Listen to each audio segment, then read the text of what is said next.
yang aman dan berpihak pada umum. Jadi segala sesuatu yang kita lakukan itu wajib berpihak pada umum, tidak berpihak pada umum, tetapi harus berpihak pada umum. Jangan kita paksakan kepada Tuhan, kamu harus A. Menurut kita itu bagus sama anak, tapi menurut anak belum tentu itu bagus. Ya, itulah pengajaran Bapak ini. Kemudian kita masuk ke poin yang pertama, itu adalah perubahan paradigma. Di dalam perubahan paradigma ini kita mulai nanti dengan stimulus respon, kemudian dikaitkan dengan teori kontrol. Perubahan paradigma. Untuk melakukan ini kita lakukan suatu kegiatan. Coba Bapak Ibu yang punya pena, yang punya kertas, tuliskan di sedikit saja benda atau sesuatu barang, nama barang yang betul-betul berharga dalam diri Bapak Ibu. Coba Bapak Ibu.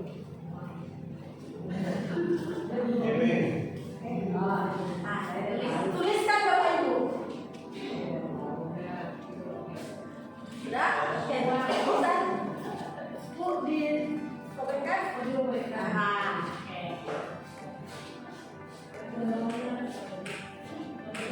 Coba dikemas. Oke, silakan. Coba berusaha biar Bu Yeni mau memberikan apa yang ada di dalam rumah.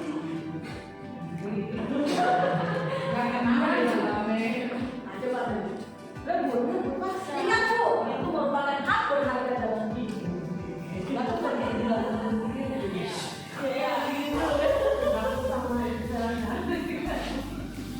Kalau kita perhatikan apa yang dilakukan begini dengan Memphis, tanya ini apa sakit itu masih? Kenapa? Kenapa nggak dikasih? Karena ini berharga buat saya. Berharga buat ibu. Apakah ada di kita Memphis? Tidak, ini jadi di sini Bu Yeni karena merasa dia itu berharga yang dipegangnya, maka dia tidak memberikan kepada orang lain. Itulah yang menjadi teori kontrol. Di sini Bu Yeni mengontrol dirinya untuk tidak memberikan itu karena Bu Yeni meyakini itu merupakan suatu hal yang berharga yang mungkin nanti bisa disalahgunakan orang lain. Ya, jadi segala sesuatu itu dikontrol oleh kita. Jadi kita yang mengontrol, bukan orang lain yang mengontrol kita. Sama halnya dengan siswa. Misalkan saya bilang sama siswa, nah, kamu tidak boleh dulu ngangkat sama perempuan. Kalau misalkan dia mau saya kontrol, ya udah dilakukan dia. Tetapi karena anak itu ini kan gitu, itulah anak yang tidak mau saya kontrol. Dia mengontrol diri sendiri.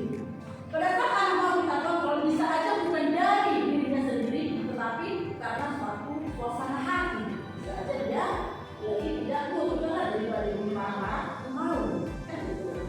Nah, bisa aja langsung mau, nggak mau, saya nggak mau gitu. Nah, kerjakan PR-mu di sana, Anda tidak mengerjakan PR, silakan keluar kerjakan PR di luar. Saya tidak mau, kenapa dia tidak mau? Bisa aja karena dia mau kontrol dirinya, ada sesuatu keyakinan dalam dirinya. Kenapa saya tidak mau? Karena saya punya alasan. Jadi kalau anak itu menolak, berarti dia mau kontrol dirinya karena dengan alasan tertentu. Itulah teori kontrol. Kemudian kita lihat miskonsepsi tentang kontrol itu Bapak Ibu. Tadi yang pertama, ilusi guru mengontrol guru. Karena kita merasa kalau kita bisa menyampaikan sesuatu dan dilakukan anak, kita mengilusi bahwa saya bisa mengontrol anak. Padahal belum tentu. Karena bisa aja nanti apa yang kita sampaikan ke pertemuan berikutnya dilakukan, berarti kita tidak bisa mengontrol anak. Dia dirinya sendiri yang mengontrol dia. Biarin aja lah, lakukan dulu biar dia. Biarin aja lah daripada aku dihukum. Itulah ilusi guru bisa mengontrol murid. Kemudian ilusi bahwa kritik dan membuat orang merasa bersalah, ya, dapat menguatkan karakter. Kita sering mengkritik anak dengan alasan untuk menguatkan karakter.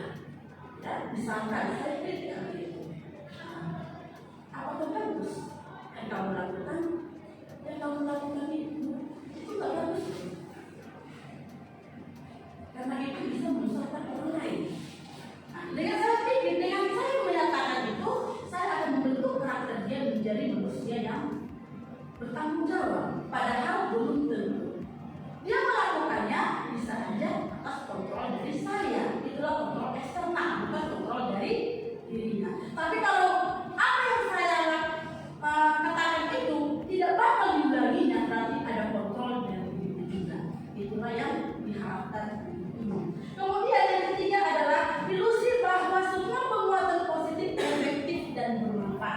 Jadi misalkan disiplin positif yang kita lakukan, kita anggap itu sudah bermanfaat untuk anak, padahal belum tentu itu bermanfaat untuk anak. Itu mungkin bermanfaat untuk kita, tetapi bukan untuk anak kita. Ya. Dan yang terakhir adalah ilusi bahwa orang dewasa memiliki hak untuk memaksa anak. Itu sering dilakukan oleh orang tua kepada anaknya. Jangan kamu pegang yang hati nak, kita sama anak. Itu kan suatu strong orang tua, karena kita merasa kita orang tua, jadi kita berhak untuk ngomong sama anak kita. Padahal kita tidak tahu apa yang dilakukan anak kita dengan hati ini. Ya, jadi kadang disitulah terjadi miskonsepsi itu. Perubahan paradigma stimulus respon ke teori kontrol. Ya, untuk stimulus respon itu realitas kebutuhan kita sama. Jadi bisa dibaca, semua orang melihat hal yang sama. Kita mencoba mengubah orang agar berpandangan sama dengan kita. Itu stimulus respon. Perilaku buruk dilihat sebagai suatu kesalahan.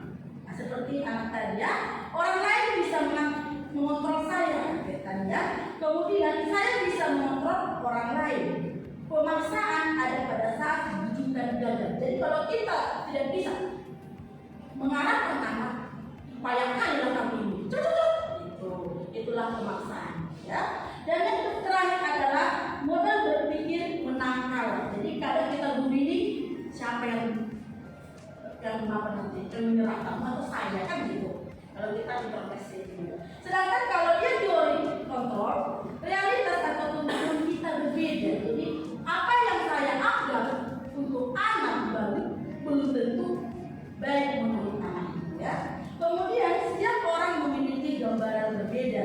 Kemudian kita berusaha memahami pandangan orang lain tentang itu. Jadi kita harus berusaha memahami pandangan anak kita. Jangan kita memaksakan kehendak kita sama anak. Karena belum tentu apa yang kita bilang baik itu baik memang baik. Kemudian semua perilaku memiliki tujuan. Hanya ada yang bisa mengontrol diri kayak tadi yang dilakukan. Jadi dia hanya bisa mengontrol dirinya untuk tidak memberikan hal berharganya. Anda tidak bisa mengontrol orang lain.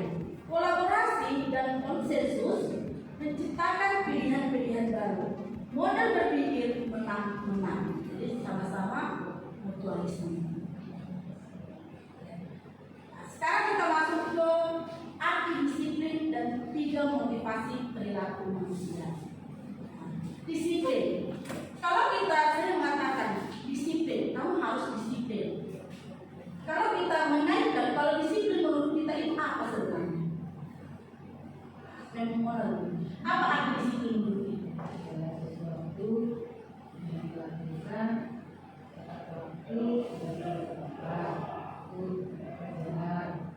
disiplin berpakaian, contohnya disiplin berpakaian yang sesuai dengan jadwal. Berbuat kosnya jangan sampai tak nampak lagi kosnya. Kita bukan disiplin mengikuti aturannya. Disiplin dalam politik aja juga. Kemudian disiplin dijelaskan baik. Mari begitu dengan keluar. Membuat itu jelas. Kasihnya. Berarti dari apa yang dimakan oleh Romo, berarti disiplin itu adalah suatu tindakan untuk mematuhi aturan. Nah, kalau kita kaji, disiplin itu berasal dari bahasa Latin, yaitu disiplina, yang artinya adalah belajar. Jadi disiplin itu belajar. Yang itu juga dikaitkan dengan konotasi dengan disiplin dari murid-murid Socrates dengan Plato yang merupakan seorang filsuf. Disiplin diri dapat membuat seseorang menggali potensinya menuju kepada sebuah tujuan mulia, sesuatu yang dihargai. Jadi itu arti dari disiplin itu. Tetapi pada kenyataannya dalam budaya kita, nah coba dilihat yang tulisan merah, bahwa disiplin itu merupakan sesuatu yang dilakukan oleh seseorang pada orang lain untuk mendapatkan kepatuhan. Kan itu suatu tindakan agar dia mematuhi.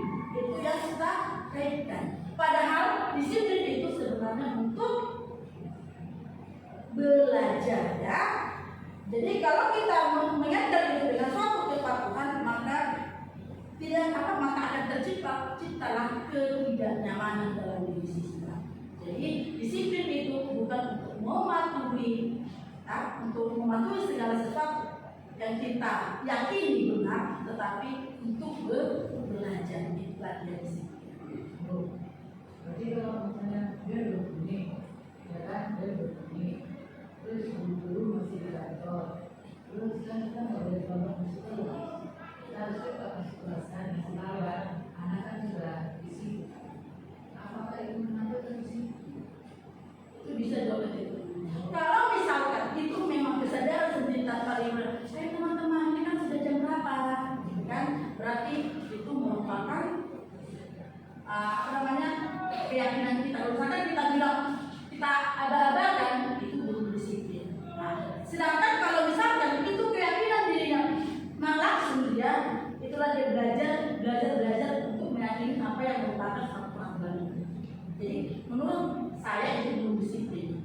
Ya. Sedangkan disiplin itu kan belajar, kita belajar. Kalau misalkan dia tidak mau tahu, berarti adakah apanya dia untuk disiplin, untuk belajar? Apakah ada keinginan seseorang yang cuek saja untuk belajar? Tidak. Orang yang mau belajar adalah orang yang mau bertanya dan mengikuti apa yang diarahkan agar dia semakin lebih bagus. Itu pengertian dari belajar. Bapak Ibu, sekarang kita lihat teori motivasi perilaku. Ya. Nah, teori motivasi perilaku di sini. Kenapa saya melakukan A? Kenapa saya melakukan B? Ada 3 teori motivasinya. 1, untuk menghindari Untuk menghindari ketidaknyamanan atau hukuman. Artinya bagaimana? Nah, misalkan saya tidak ikut pertemuan rapat yang dilakukan oleh kepala sekolah. Jadi saya kalau misalkan untuk menghindari hukuman, apa pertanyaan dari saya? Apa konsekuensi yang bakal terjadi kalau saya tidak mengikutinya? Itulah untuk menghindari hukuman. Jadi kalau kita bertanya segala sesuatu kegiatan apa ya bakal terjadi sama kita, itu merupakan motivasi eksternal, bukan motivasi internal. Karena itu untuk menghindari suatu hukuman. Ya. Yang kedua adalah untuk mendapatkan imbalan atau penghargaan dari orang lain. Nah, di sini saya juga sebenarnya bingung kemarin tapi lupa juga apa yang teori-teori belajar ini. Kalau di teori belajar sering dilakukan berilah penghargaan biar anak itu semangat dalam hal belajar. Rupanya nggak jalannya dari sekarang memberi penghargaan. Kenapa? Karena kalau kita beri penghargaan kepada anak, jadi misalkan saya mengajar, ya siapa nanti yang dikasih nilai 100 atau plus 50, nah, itu kan satu penghargaan. Jadi kalau misalnya itu saya lakukan, anak itu mau, itu belum dari dirinya, tetapi dari luar. Jadi apa yang ditanya anak itu? Maksudnya kita masuk, apa pokoknya lagi, apa nilai tambahannya kalau saya melakukan ini, kan itu. Apa yang saya dapatkan kalau saya melakukan yang diinstruksikan? Berarti itu belum dari diri. Jadi kemarin itu ditekankan di situ ya, jangan pernah mengasih penghargaan ke anak. Itu mengatakan menggunakan sekarang. Zaman sekarang bukan zaman ada lagi memberikan penghargaan, ada lagi penghargaan. Padahal selama ini di teori belajar ada juga sintak untuk memberikan penghargaan. Staff itu di terakhirnya kan memberikan penghargaan, tetapi dia bukan zamannya lagi memberikan penghargaan. Karena itu hanya sesaat. Tiba kita tidak memberikan penghargaan sama anak itu, motivasi belajarnya belum. Kan? Atau dia ngomong lagi, nggak ada pun kasih kemarin kasihnya, gitu kan? Itulah yang terjadi kalau kita memberikan penghargaan. Jadi, tapi kan penghargaan itu kan nggak harus berubah lagi. Misalnya gini kan, tepuk tangan untuk begini mereka sudah bisa dengan baru tepuk tangan. Nah itu salah satu politik. Nah kan kita mulai betul, memang betul. Kalau misalnya penghargaan kita bisa tepuk tangan,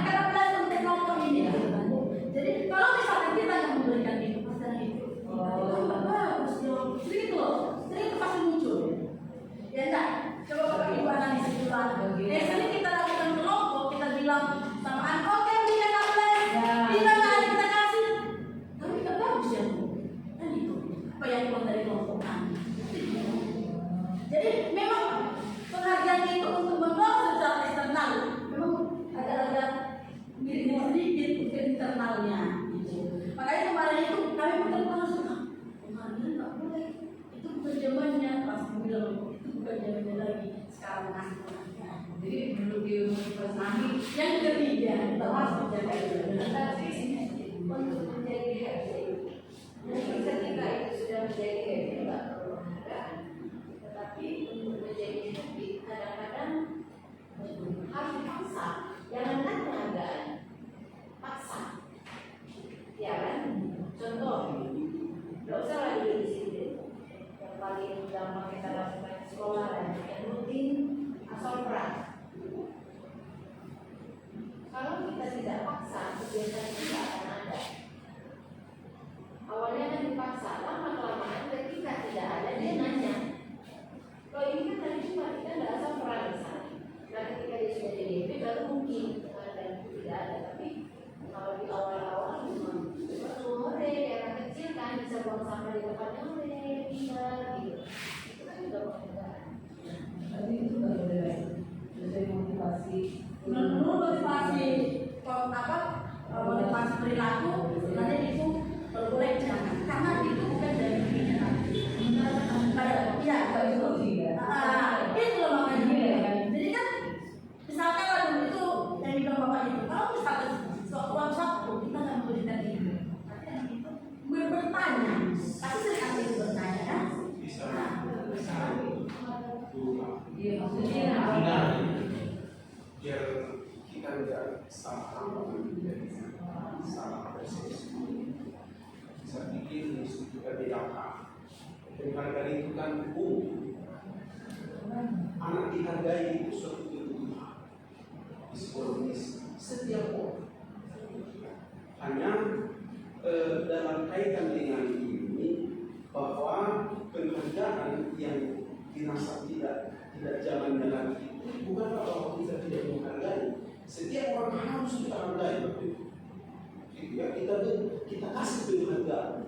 Hanya saja itu yang reward kita.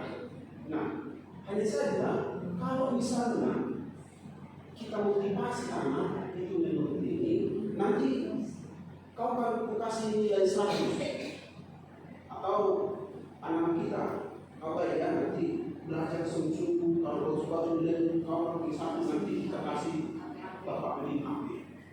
Nah, itu yang saya pikir yang kurang tapi ya, dan itu tidak. Itulah karena motivasinya dari Tuhan. Kita harapkan dengan dihargai anak dan seterusnya memberikan motivasi dari dalam sebenarnya. Kamu bagus kamu ini kamu cari dulu. Kamu cari lagi ini, kamu semangat, oke. Itu menumbuhkan motivasi dari dalam. Dan dalam kaitan ini saya pikir justru itu salah satu budaya positif juga harus kita cari.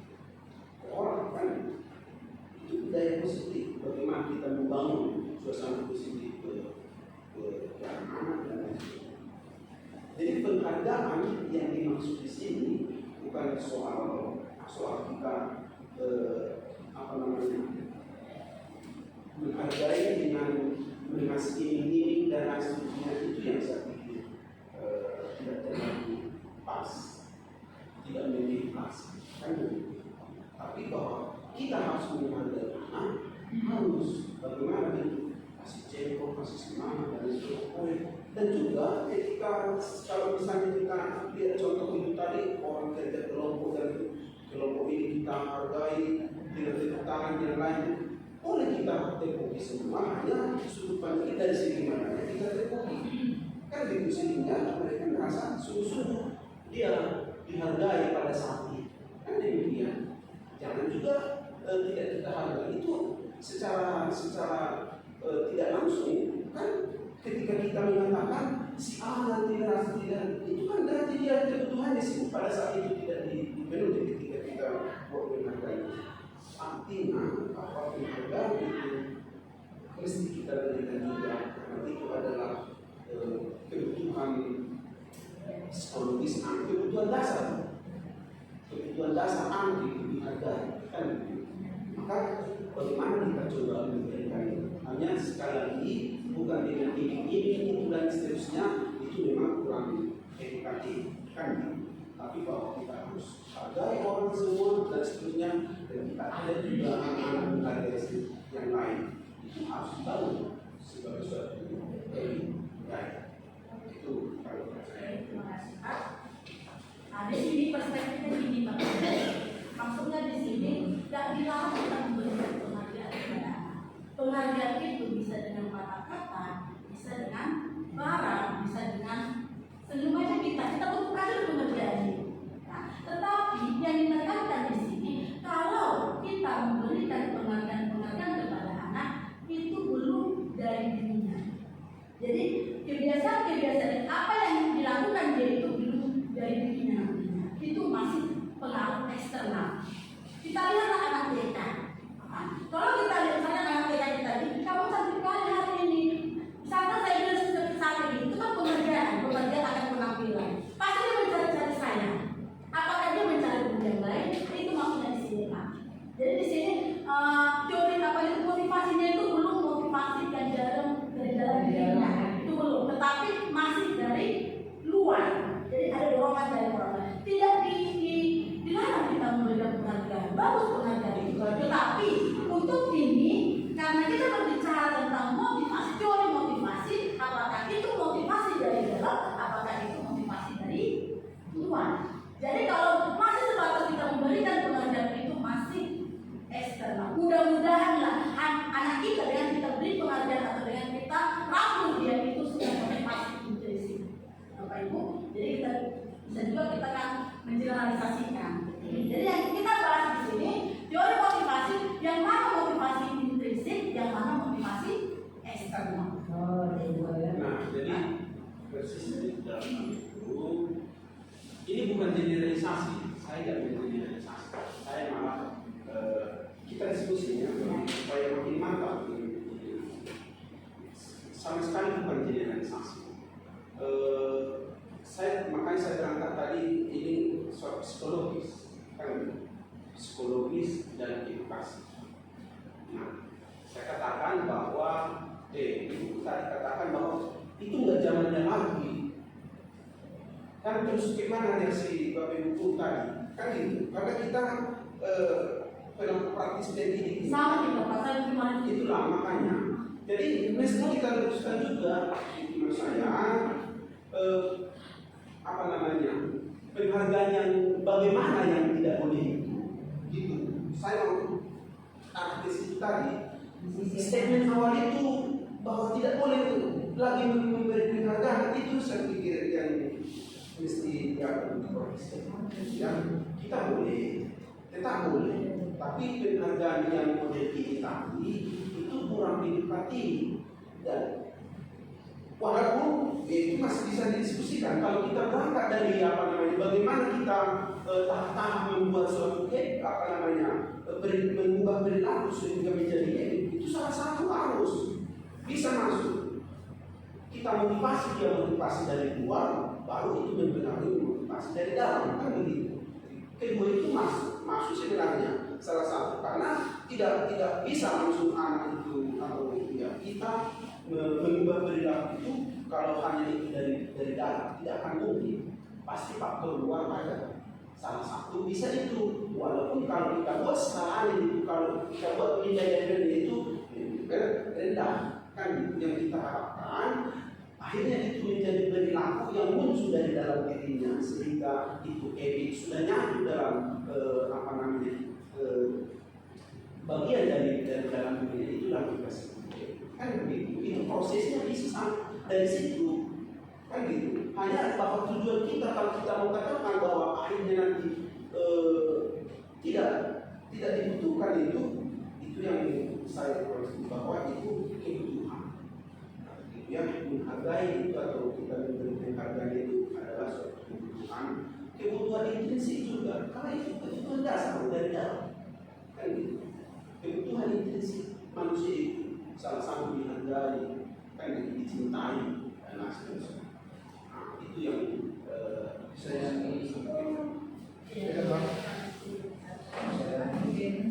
Oke, yang ketiga adalah motivasi internal untuk menjadi orang yang mereka inginkan dan menghargai diri sendiri dengan nilai-nilai yang mereka percaya. Artinya di sini motivasi kita melihat itu terjadi pada saat saya meyakini. Kenapa anak melawan kita?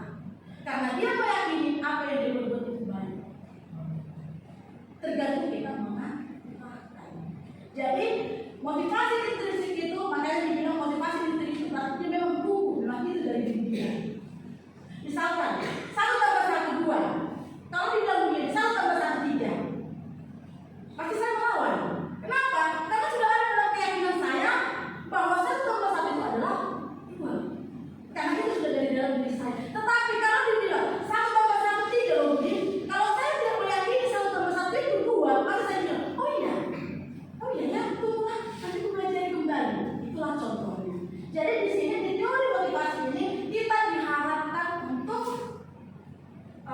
mempunyai motivasi intrinsik. Itulah sebenarnya yang susah untuk didapat. Dan tergantung kita di situ kita dulu itu, ya seperti yang dikatakan Pak Dwi tadi, kita kasih penghargaan ke anak itu, lambat laun kan itu yang menjadi motivasi intrinsiknya. Karena memang kebutuhan dasar manusia salah satunya adalah diakui, ya, butuh penghargaan. Berikutnya, ini saya kutip dari Ki Hajar Dewantara karena saya rasa ini bagus. Di mana ada kemerdekaan, disitulah harus ada disiplin yang kuat. Saya ulangi, di mana ada kemerdekaan, disitulah harus ada disiplin yang kuat. Merdeka itu artinya tidak hanya lepas dari perintah, tetapi juga cakap buat memerintah diri sendiri. Jadi berdasarkan filosofi Ki Hajar Dewantara, makanya anak itu dimerdekakan. Kalau menurut Ki Hajar Dewantara, anak itu harus dimerdekakan. Dimerdekakan bukan berarti dilepas. Tetapi kalau dikatakan memerdekakan itu bagaimana? Kan arti merdeka di situ adalah mengontrol diri sendiri. Anak sudah merdeka, kita sudah merdeka kalau kita sudah bisa mengontrol diri kita sendiri. Bukan bebas gitu. Arti merdeka kalau kita kan Indonesia sudah merdeka, bebas dari penjajah. Berarti bisa membangun sesuka hati Indonesia oleh masyarakat. Kan itu tanpa campur tangan orang tua. Itulah merdeka. Nah, di sini seperti ini filosofi Ki Hajar Dewantara ini juga dikembangkan oleh Mas Nadiem Makarim, ya, Bapak Menteri Pendidikan. Itulah yang kurikulum merdeka. Jadi dari sini merdeka menurut dia itu bukan untuk membebaskan siswa, tetapi kita menuntun siswa agar dia bisa mengontrol dirinya. Itulah merdeka. Jadi dan kita pun harus tahu kurikulum merdeka tetap berpatok pada 6 dimensi profil belajar Pancasila. Apa itu Bapak Ibu? Yang pertama,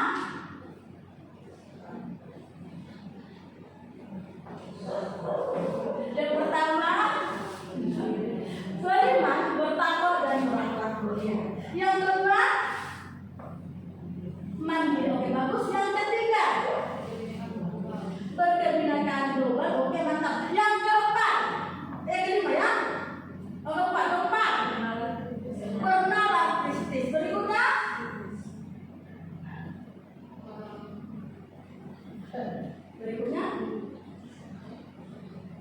kreatif dan bermotor. Inilah 6 profil belajar Pancasila, 6 dimensi profil belajar Pancasila. Jadi ke-6 dimensi ini itu sudah mencakup tentang unggul untuk siswa dan berkarakter. Ya, itulah yang diyakini oleh Nadiem Makarim. Nah, di sini kita lihat. Nah, Bapak Ibu yang warna ini warna pink sebenarnya. Di warna pink yang paling kecil itu adalah peraturan kelas. Kita punya peraturan kelas masing-masing Bapak Ibu ya. Nah, peraturan kelas inilah itulah konkret dari keyakinan kelas. Ya. Apa itu keyakinan kelas? Inilah yang akan kita lakukan nanti Bapak Ibu. Setelah pertemuan ini, saya bisa meminta tolong kepada ibu wali kelas untuk bersama dengan anak kita membuat kesepakatan kelas yang merupakan keyakinan kelas. Ya, jadi peraturan kelas itu sebenarnya berasal dari mana? Itu adalah dari keyakinan kelas. Jadi hal-hal nilai kebajikan yang diyakini dari peraturan kelas ini, itulah yang bisa disebut dengan keyakinan kelas. Dari keyakinan kelas, masuklah. Kalau sudah diyakini, sudah dilakukan oleh siswa secara bersama-sama, itulah yang dikatakan hubungan positif. Jadi kalau sudah semua meyakini nilai-nilai kebajikan ini, ya, berarti masuklah ke lingkungan yang lebih luas, itulah yang dikatakan sebagai lingkungan positif. Setelah semua baik itu guru, baik itu teknik atau siswa sudah melakukan keyakinan kelas ini secara global, baru terciptalah yang dikatakan budaya positif. Jadi budaya positif itu berasal dari kelas sebenarnya. Jadi kita mulai dari diri kita sendiri. Kita bisa menciptakan budaya positif harus dimulai dari diri kita sendiri. Artinya di situ kita sebagai guru jangan pernah menuntut sesuatu hal sama anak tanpa kita mulai dari diri kita. Kita menuntut anak untuk disiplin masuk ke dalam kelas, padahal kita pun belum disiplin untuk masuk. Kita menuntut anak untuk tidak terlambat datang ke sekolah, padahal kita pun sering terlambat datang ke sekolah. Jadi harus dimulai dari diri kita sendiri. Jadi budaya positif, keyakinan kelas itu mulai dari diri kita. Makanya tidak guru itu di guru atau ya. Sekarang kita masuk yang poin yang terakhir dari saya. Keyakinan kelas, hukuman dan penghargaan. Nah, kita lihat mengapa tidak peraturan saja? Kenapa harus keyakinan kelas?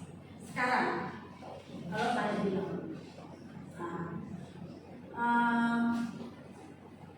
mengapa kita harus menggunakan helm? Supaya kalau kita jatuh, kepala kita tidak langsung berarti. Yang mana yang menyakiti? Dan begitu yang ini sebenarnya itu menyelamatkan kepala itu lebih Berarti itu sudah motivasi institusi. Udah meyakini dengan menggunakan helm, saya selamat. Itulah keyakinan kelas ini. Jadi kalau di dalam keyakinan kelas Bapak Ibu, jangan pernah ada kata jangan pernah dilarang. Tetapi nilai-nilai kebajikan apa yang mau kita yakin atau mau kita anak itu meyakini, itulah yang kita buat di dalam keyakinan kelas yang biasa kita sebut dengan kesepakatan kelas. Dan menggunakan kesepakatan kelas Bapak Ibu bukan dari gurunya, minta dari siswa nantinya. Setiap siswa membuat keyakinan, tapi kita jelaskan dulu keyakinan kelas itu apa. Itu adalah nilai-nilai kebajikan. Jadi nilai apa yang kita ambil? Kita sekolah kita akan ada school value. Nah, jadi nilai apa yang kita ambil dari sekolah kita? Kan itu yang kita terapkan, itu yang kita turunkan menjadi peraturan kita. Nah, begitu juga dengan ini. Jadi nantinya keyakinan kelas ini Bapak Ibu pada saat menyusunnya kita mintalah dari anak. Jadi setelah nanti diminta dari anak, baru kita buat, kita desain dalam bentuk poster, baru ditandatangani oleh semua. Contohnya bagaimana? Nah, contoh keyakinan kelas. Nah, misalkan, akhirnya kita bilang kan, tidak diperkenankan mengerjakan PR di rumah, ya, di sekolah. Kemudian tidak boleh terlambat datang ke sekolah, kan itu. Nah, jadi nilai-nilai keyakinan apa yang mau kita amalkan di situ itu adalah disiplin, kan itu. Nah, jadi di situ kita buat adalah baik guru maupun siswa selalu menerapkan disiplin. Jadi kita jelaskanlah sama anak-anak. Ya, jadi jangan ada kata jangan pernah ada tidak bisa. Karena sekarang saya bilang ini Bapak Ibu. Bapak Ibu konsentrasi. Jangan pikirkan gajah. Apa yang Bapak pikir terpikir, apa yang negatif selalu itu yang dibuat. Makanya kita lebih suka emosi yang negatif daripada emosi. Ya,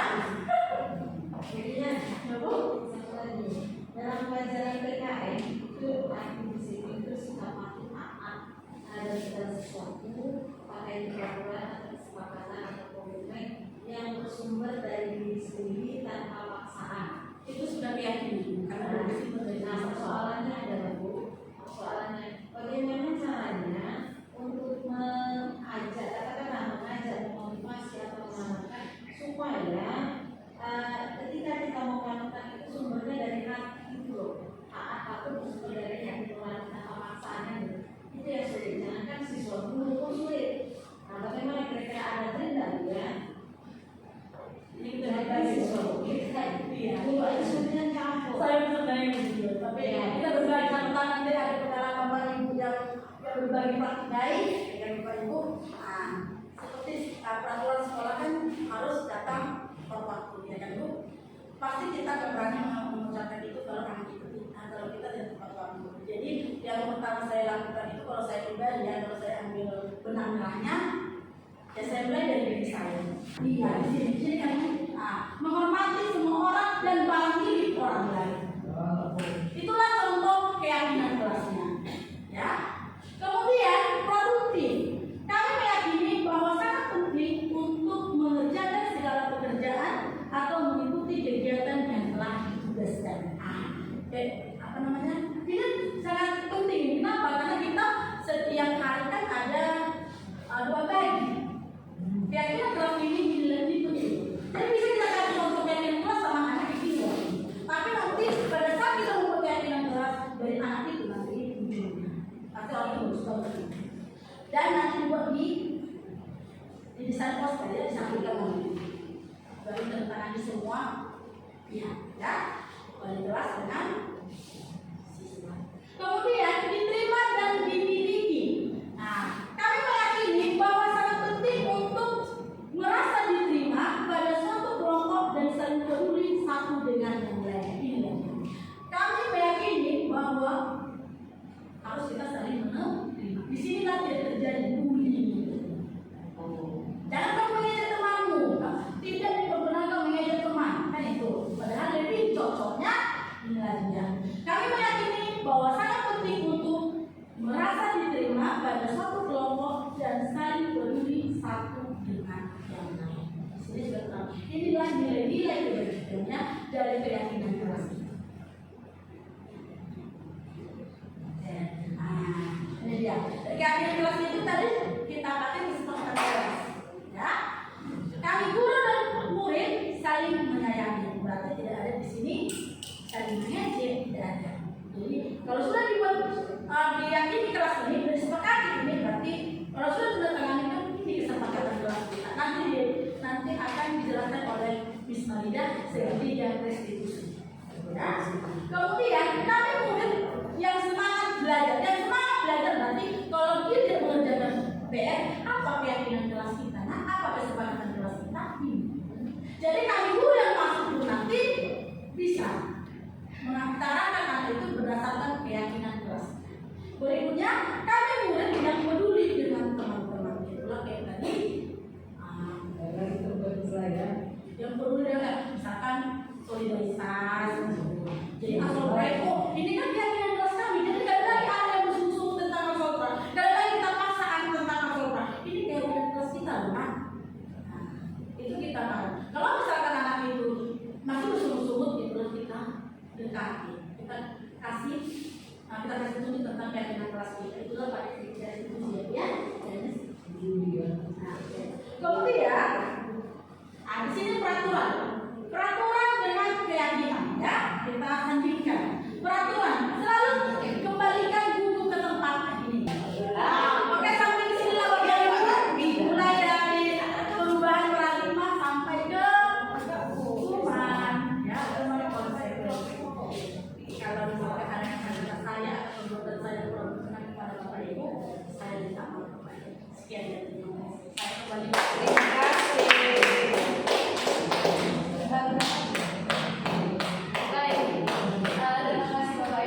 Selanjutnya tinggal lagi tepuk tangan. Tangan ibu saya juga gitu ya. Materi berikutnya, tolong sabar Bapak Ibu, saya akan cepat berbicara. Ini sangat related dengan kehidupan kita sehari-hari, yaitu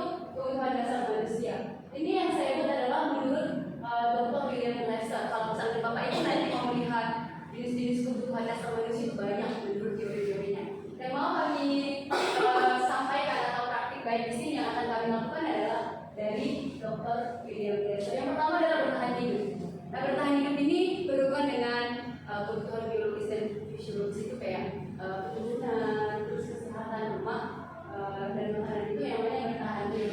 Nah, kebutuhan yang kedua itu adalah penguasaan atau kebutuhan pengakuan atas kemampuan. Ini kebutuhan dasar kita ya. Aku pengen diakui atas prestasi-prestasi yang melakukan, atau juga di sini apa yang melakukan harus dilihat orang berharga. Itulah yang disebut dengan penguasaan atau kebutuhan. Yang berikutnya itu adalah kesenangan. Nah, semua suka ya? Ada yang tidak suka? Ada yang kebutuhan dasarnya tidak senang? Semua suka ya? Semua suka ya di sini. Kebutuhan itu kesenangan, bermain dan tertawa. Ada yang tidak suka bermain? Coba angkat tangan. Ada yang tidak suka tertawa? Tapi tertawa terus pun nggak bagus gitu ya. Dan yang keempat itu adalah kasih sayang dan rasa diterima. Betul ya? Ini yang paling disukai, makanya menikah ya. Biasa aja.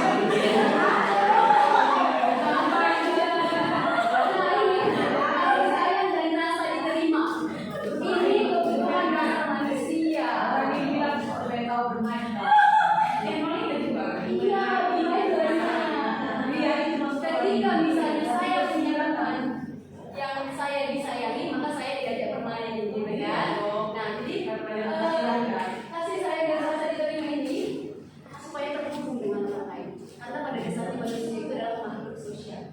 Benar ya? Betul. Nah, makanya kita suka menggosip gitu ya. Betul. Ada kebebasan atau kebutuhan akan pilihan. Nah, biasanya kalau kita jumpai anak-anak yang kebutuhan dasarnya dominan, yang dominan ini adalah anak-anak yang suka jalan ke sana dan ke sini dan tidak bisa lihat. Karena dia kebutuhan dasar yang paling dominan dalam dirinya adalah bebas. Makanya tadi ketika dibilang mau duduk di mana terserah, silahkan bebas mau duduk di mana aja. Yang penting pandangannya kepada saya, gitu kan? Nah, itulah yang mau saya berikan. Ada 5 kebutuhan dasar menurut William Glasser, yang mana itu ada hubungannya dengan nilai-nilai yang tadi disampaikan di awal. Nah, di sini saya katakan dunia berkualitas. Ketika kebutuhan dasar itu terpenuhi pada diri anak, maka dia akan menciptakan dunia berkualitas. Kita di sini pun pasti punya dunia berkualitas kita, tapi mungkin hanya imajinasi. Ya teman, dunia berkualitas itu adalah aku pengen pergi ke Eropa, misalnya bisa pergi ke Bethlehem, misalnya cepatlah menikah. Itulah pacar dulu ya, itulah dunia berkualitas. Jadi dunia berkualitas ini bisa aku penuhi, bisa saya penuhi ketika kebutuhan dasar terpenuhi. Maka sebagai guru juga tadi yang dikatakan bahwa teladan-teladan itu kita berikan kepada anak supaya mereka juga penuhi dunia berkualitas mereka. Dunia berkualitas mereka itu adalah nilai-nilai kebajikan tadi, tanggung jawab, disiplin, jujur, kreatif, empati. Nah, itulah dunia berkualitas yang kita harapkan ada pada diri siswa kita. Nah, setelah dunia kualitasnya ini ada, maka perilaku anak itu akan positif sehingga muncullah budaya positif di sekolah. Itulah yang diharapkan. Dan yang berikutnya itu adalah ini posisi kontrol. Jangan salah sebut ya Bapak Ibu ya. Posisi kontrol guru ada 5. Nanti Bapak Ibu bisa lihat di mana posisi Bapak Ibu. Yang pertama, penghukum. Penghukum biasanya ini suaranya kuat. Guru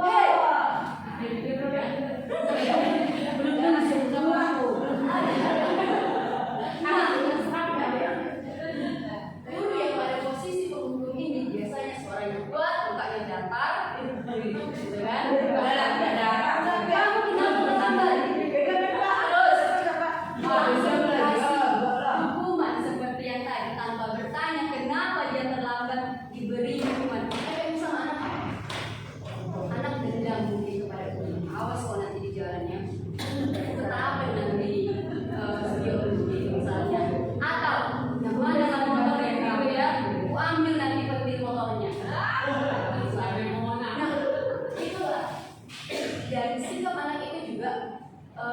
cenderung agresif karena dia kan hukum. Kenapa kok yang bersalah? Dia tadi ngajak-ajak aku. Pertahanan diri. Itu sikap yang muncul pada anak. Itu kalau guru atau kalau kita posisi kita sebagai guru adalah sebagai penghukum. Yang berikutnya itu adalah pembuat rasa bersalah. Biasanya gurunya ini suaranya lembut, memeras. Contohnya seperti ini. Misalnya saya namai Lastri. Lastri, kenapa kamu melakukan ini? Coba lihat orang tuamu sudah bekerja dengan baik. Kenapa kita seperti ini? Nah, efeknya sama anak aku. Efeknya sama anak itu adalah dia merasa gagal. Aku kok bisa membahagiakan orang tuaku? Jadi dia tidak mampu membahagiakan orang lain sehingga nanti ketika dia melakukan kesalahan dia menyangkal supaya dia tidak dicocokin terus lagi itu. Apakah kita di posisi ini? Nah, yang berikutnya adalah Atasnya di bawah ini ya. sebagai teman. Sebagai teman. Ini ada suaranya akrab, ramah, dan bercanda. Terus, murid akan merasa senang dan akrab dengan guru itu. Akibatnya apa? Kalau tidak guru itu yang menyuruh dia tidak akan mau.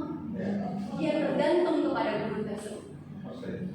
Ketika misalnya Memona yang berdiri di situ, dia akan, oh iya aku harus tertib. Tapi ketika saya yang berdiri di situ, bodoh amat sih, gitu kan? Nah ini dia. Dan yang posisi yang keempat itu adalah pemantau atau mengawasi. Biasanya gurunya ini wajahnya juga bersikap tegas. Ada catatan-catatan. Lastri terus, saya kata Lastri nih bawah saya. Lastri sudah berapa kali kamu terlambat? 3 kali. Kalau seperti itu, apa konsekuensi kalau terlambat 3 kali? Nah, dia ada catatan-catatannya. Kalau itu yang ngomongin tadi, mengawasi dia. Yo, sudah berapa kali kamu tidak mengerjakan tugas bahasa Inggris? Kalau sudah 3 kali, apa konsekuensi di kelas kita? Lakukan. Nah, seperti itu lagi. Nah, yang berikutnya adalah posisi yang terakhir adalah sebagai manajer. Guru ini biasanya suaranya halus, bahasa tubuhnya tidak kaku seperti si pemantau tadi. Dia akan bertanya, kenapa kamu tidak mengerjakan tugas? Maka akan timbul argumen-argumen atau bukan argumen ya, akan timbul nanti diskusi antara guru dan murid sehingga guru di sini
satu saat ya juga terus tertanding lagi kan.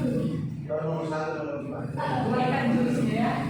Baiklah, inilah posisi kontrol kita sebagai guru. Semua perlu kita lakukan, tapi yang paling baik itu adalah posisi yang kelima, yaitu sebagai manajer. Nah, untuk ini dia posisi kontrol guru. Kalau posisi kontrol negatif itu penghukum, membuat merasa bersalah, itu masih negatif ke situ karena itu masih kurang bagus. Sementara untuk posisi sebagai teman dan pemantau itu perilaku kontrol yang positif, dan yang terbaik itu adalah kontrol diri adalah sebagai manajer, karena anak itu mengetahui apa yang harus dia lakukan sehingga ada penyadaran dalam perilaku. Nah, Tergantung usia lah ya. supaya yang terbaik adalah manajer sebagai manajer. Manajer kan belum keluar. Oh, ternyata manajer suaranya lembut juga. Ya, gimana? Nih, wacananya. Lalu kali sama gimana? Tadi nomor 5 ya, Nek? Iya. Nah, supaya nomor 5 ini menjadi lebih sempurna, ada yang disebut dengan namanya segitiga restitusi. Tapi sebelum kita bahas segitiga restitusi ini, kalau segitiga pasti kita tahu ya Bapak ya, gimana bentuknya? Gimana Pak Herman? Segitiga bentuknya? Oke, mantap. Nah, ini ada namanya restitusi itu apa? Mungkin ini masih kata baru bagi kita ya. Pak Herman boleh minta tolong bacakan?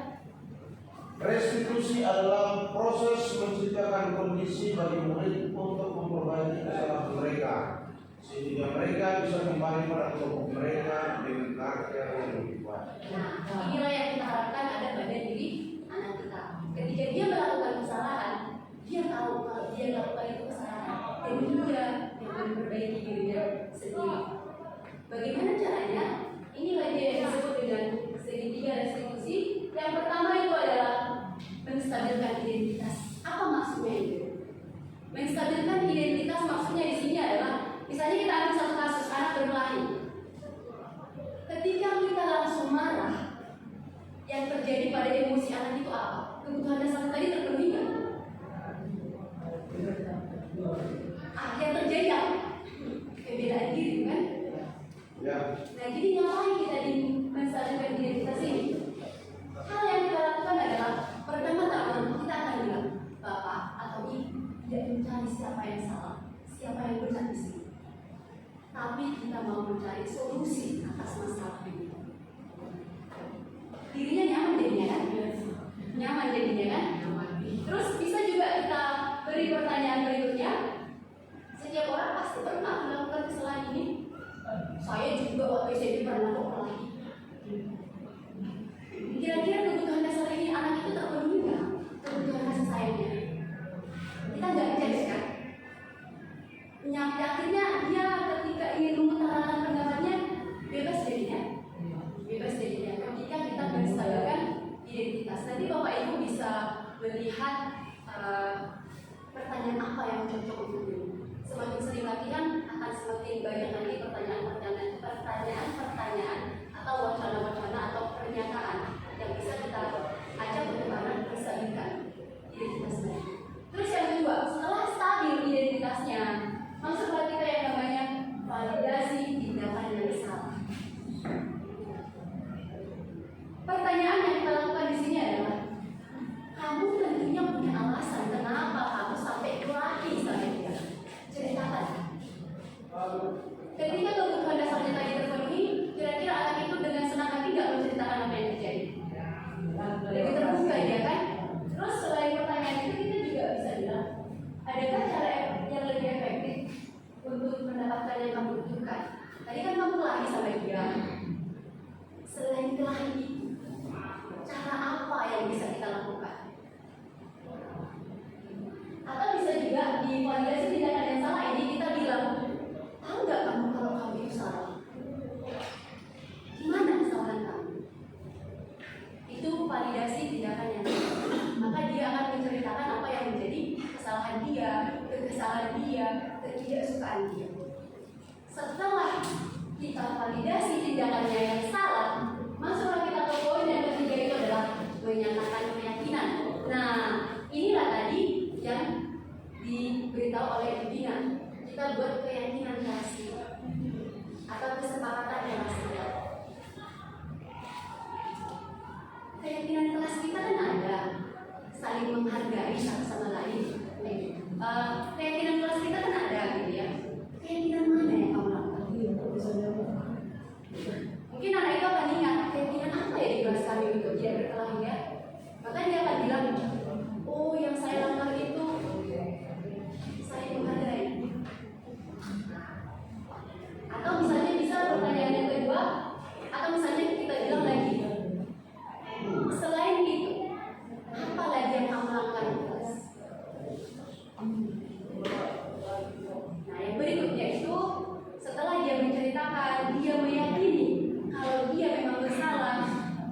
kesalahan kami. Dia yang berpikir sendiri apa yang harus dia lakukan dengan arahan kita. Konsekuensi apa? Misalnya kalau kelahi, bajunya sampai misalnya baju temannya ditarik kakinya sampai koyak misalnya kan, kita tuntun dia apa pertanggungjawaban dia terhadap apa yang dia lakukan. Itu bajunya koyak, kira-kira apa yang harus kamu lakukan? Maka dia akan bilang, yaudahlah Bu, saya jahit misalnya, tapi saya nggak mau jahit. Berarti kita sebagai guru juga menuntun dia bagaimana supaya dia bisa bertanggung jawab. Ya udah nanti pulang sekolah, ada ibu biar bajunya nanti kita ajarin bersama, misalnya bisa seperti itu. Nah setelah itu baru kita bilang, kamu mau jadi orang seperti apa di masa depan? Keyakinan kelas apa lagi yang harus kita tingkatkan supaya perkelahian itu tidak terjadi. Nah itulah yang bisa kita lakukan untuk melengkapi posisi guru sebagai manajer tadi. Posisi guru sebagai manajer tadi dilengkapi lagi dengan segitiga restitusi. Kita lihat apa yang menjadi kebutuhan dasar anak sehingga dia juga nyaman kepada kita. Setelah itu masukkan, kamu salah. Kalau kamu bersalah, apa yang harus kamu lakukan? Masukkan ke keyakinan kelas dan sekolah tadi. Kalau misalnya sudah menjadi budaya, maka sekolah kita akan memiliki yang namanya budaya. Inilah yang kami dapatkan dan inilah yang kami bagikan kepada Bapak Ibu. Semoga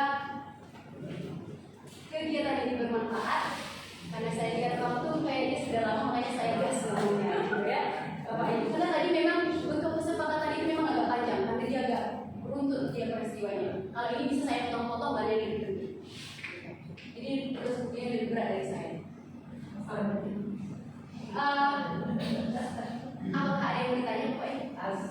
Tolong kembalikan dulu. Bagian dari sudah itu. Nanti saya beri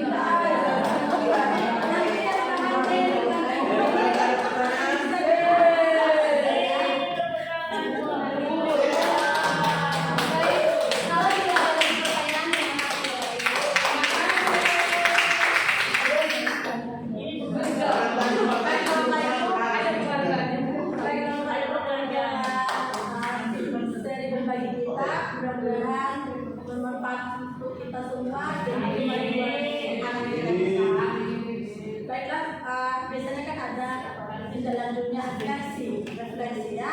Tapi refleksi ini nanti diatur oleh Indonesia. Kalau kamu nanti berapa? Bagaimana menjadi? Jadi nanti akan sampaikan bagaimana apa kesan dan pesan dari kegiatan ini. Biasa itu refleksi. Jadi bertahu kami nanti merefleksikan pada pertemuan berikutnya, apalagi pembahasan yang akan kami lakukan. Jangan jemu-jemu ya Bapak Ibu. Jangan kalau bagaimana? Sebelum itu boleh nggak ya? Luar biasa ya. Dan kami dia singkat, padat, jelas, dan memang kadang-kadang dibawa kita untuk berefleksi juga, untuk berefleksi. Saya berpikir bisa nggak tidak hanya guru SMP dengan SMA. Saya rasa ini kebutuhan juga bagi guru SD gitu. Ya, saya pikir ini. Saya setuju itu. Kalau ada yang dari saya, kalau ada materi lainnya itu SD dapatkan bisa lah dibawa SD juga. Masuk saya lihat bagus ya, bagus ini bukan kita tidak pernah lakukan, bukan kita tidak tahu, tapi ini membawanya ke refleksi. Oh iya ya, kita oh iya ya, aku gitu terima kasih Bu. Nah, tapi kan selama saya pernah ke SD. Berarti SD itu sering terjadi. Saya sekarang. Jadi kalau anak itu dari mana itu ada berapa kali mana dia aktif masuk JP, besok anak tidak mau datang sekolah lagi. Kami dipaksa mamanya ikut bapak,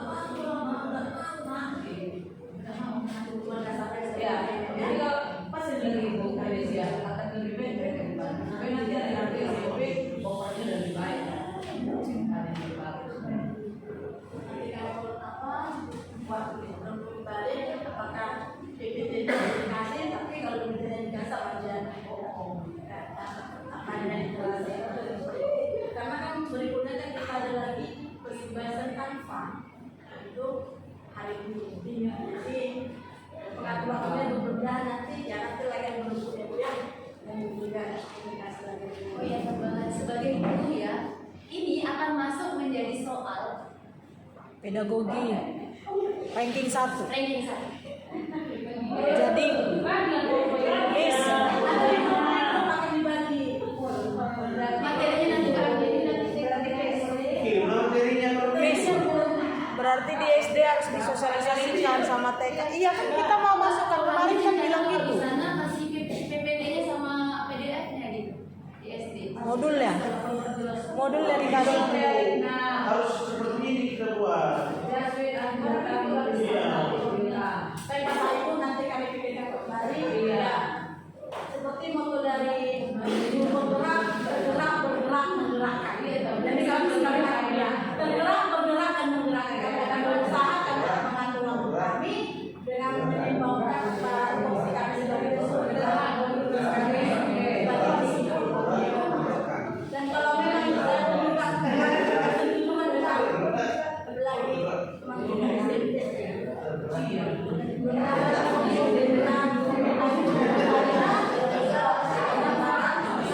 tapi yang intinya Bapak Ibu, kalau kami melakukan perimbangan, minta tolong kami dukungannya, tolong kami Sampai jumpa pada episode berikutnya.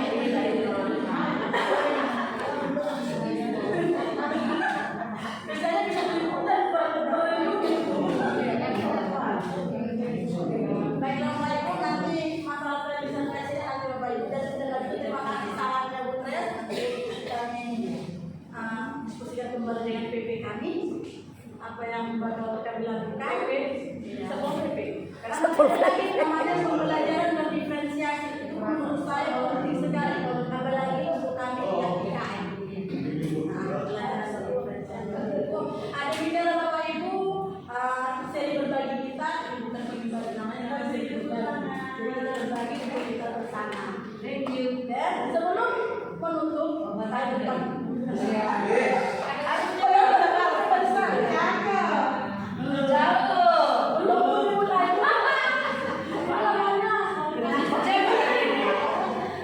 Guru itu melihat tugasnya. Satunya mengajarkan pesan informasi. Terima kasih atas waktunya. Semoga pertemuan ini bermanfaat.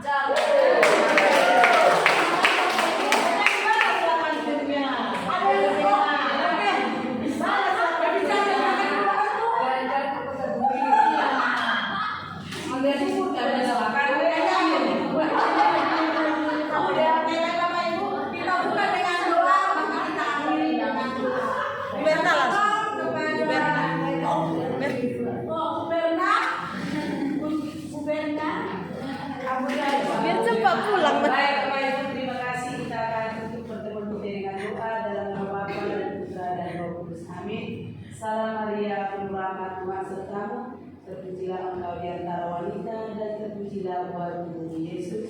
Santa Maria Bunda Allah, doakanlah kami yang berdosa ini sekarang dan waktu kami mati. Amin. Dalam nama Bapa dan Putra dan Roh Kudus. Amin. Halo, perkenalkan nama saya Evi Charna Simamora. Saya pengajar pendidik pelajaran Bahasa Indonesia di SMP Santo Yosef kelas 8, merangkap budaya Melayu Riau juga. Baik, di sini saya rekan kerja dari CGP, calon guru penggerak Ibu Marida Sitorus.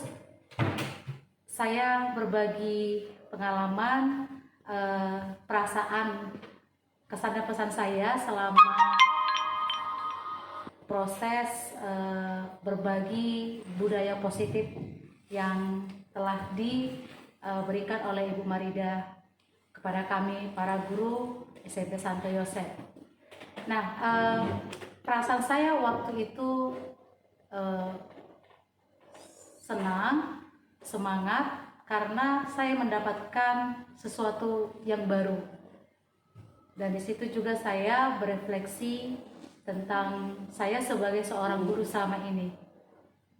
Jujur saya pikir saya sudah melakukan yang tepat gitu. Ternyata dari pembelajaran budaya positif ini saya mendapatkan hal-hal baru. Nah, seperti perbedaan kesepakatan komitmen kelas dengan keyakinan kelas. Yang selama ini kami lakukan di kelas, saya sebagai wali kelas itu membuat kesepakatan kelas. Dan ternyata itu belum sebuah keyakinan kelas. Nah, keyakinan kelas itu adalah memiliki nilai. Ada nilai yang akan dibawa oleh anak untuk kehidupannya sekarang maupun nanti di masa yang akan datang. Tentu dengan pembelajaran itu saya punya keinginan untuk kembali menyusun keyakinan kelas nanti bersama siswa saya kelas 8D. Selain itu saya juga mendapat hal baru mengenai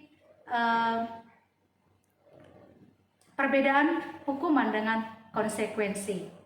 Jujur, yang saya lakukan selama ini adalah hukuman. Dan yang terakhir yang saya dapatkan dari hasil pemaparan calon guru penggerak rekan saya Bu Marida, yaitu 5 fungsi kontrol seorang guru. Saya berada di posisi yang kedua, di mana saya sebagai guru yang sering memberi rasa bersalah kepada anak. Nah, tentu ini bukan hal yang baik, bukan fungsi kontrol yang baik. Yang baik itu ada di posisi yang kelima, yaitu sebagai manajer. Jadi itu yang saya dapatkan dari hasil pemaparan rekan saya Ibu Marida. Nah,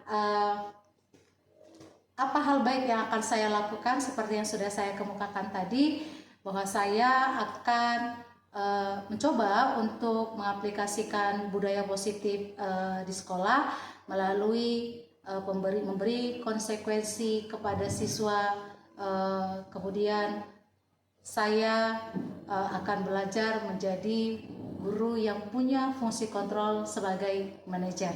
Demikian, terima kasih.